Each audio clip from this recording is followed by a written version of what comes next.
Stephen Flynn. Madam Deputy Speaker, I often think it's a grave pity in this House that the cameras tend to just be trained on the individual speaking, because it meant that the public did not get the opportunity that we did earlier on to look at the faces of the Labour MPs as this debate began, to see the glum, serious look on their faces as they recognise the significance of the situation that faces their Prime Minister here and now. And I'm sure it's a glum, angry, serious look that's shared not just by the Treasury front bench in the building here today, but those who are flogged in the public domain across broadcasting stations throughout the course of last week. And if I may, the Chief Whip is no longer in his place, but I would like to think that on Sunday that was the first occasion where he was happy to be in his new role, so he did not have to appear on the Sunday media rounds as the Business Secretary to defend the indefensible, to tell us all in the public domain that Peter Mandelson has singular qualities that nobody else on these aisles, nobody else on the planet possibly have, that make him fitting to be the ambassador to the United States of America. What a pitiful state to find ourselves in. What a pitiful state for the Prime Minister to find himself in. And this is mired in politics, I hate to say, because this is a political decision by the Prime Minister.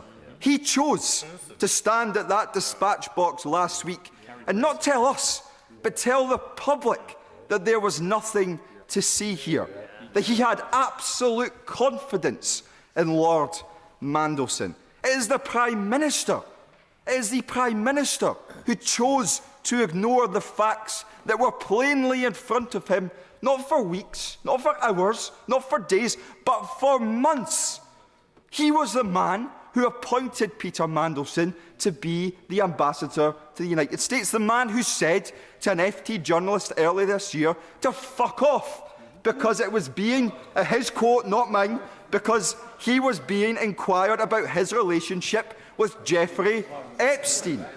That was what Lord Mandelson said. He said it was an FT obsession. Well, guess what? It's our obsession now.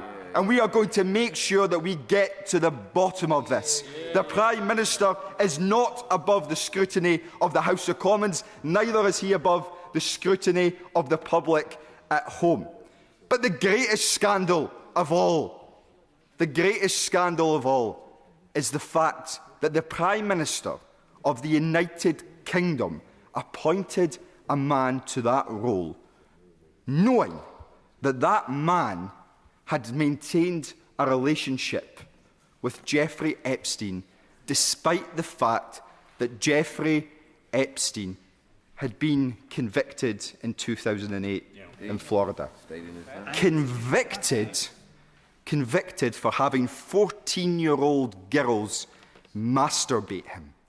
And the Prime Minister of the United Kingdom thought it was fitting for the best friend of that individual to hold the highest diplomatic office in the United States of America on behalf of the people of these isles. What a complete disgrace. And the only thing that seems to have caused any consternation for the Prime Minister in any of this is not that that happened, but the fact that for a short period, Peter Mandelson appeared to think Jeffrey Epstein was innocent. Which draws us to the conclusion that if Peter Mandelson had thought that Jeffrey Epstein had maintained the friendship but thought he was guilty, he would still be in post. What has happened to the moral compass of this place, of the office of Prime Minister, where we can simply accept a rationale such as that? How can any victim of child sex abuse in these isles or elsewhere have confidence in the structures that we put in place when the Prime Minister of the United Kingdom, and the Minister shakes his head. Is there an intervention that he wants to make? Is there something that he disagrees with in that assessment of those facts? Or does he want to present the additional detail to this House which makes any of that untrue whatsoever? No. I notice he's not shaking his head now, but I tell you who is shaking their head: the public at him and his Prime Minister for the decisions that they have taken. Now, Madam Deputy Speaker, we're going into recess. All of us are mindful of the fact that this House is shutting down. But when we come back, we expect answers. The Prime Minister of the United Kingdom, he hopes that this is going to go away.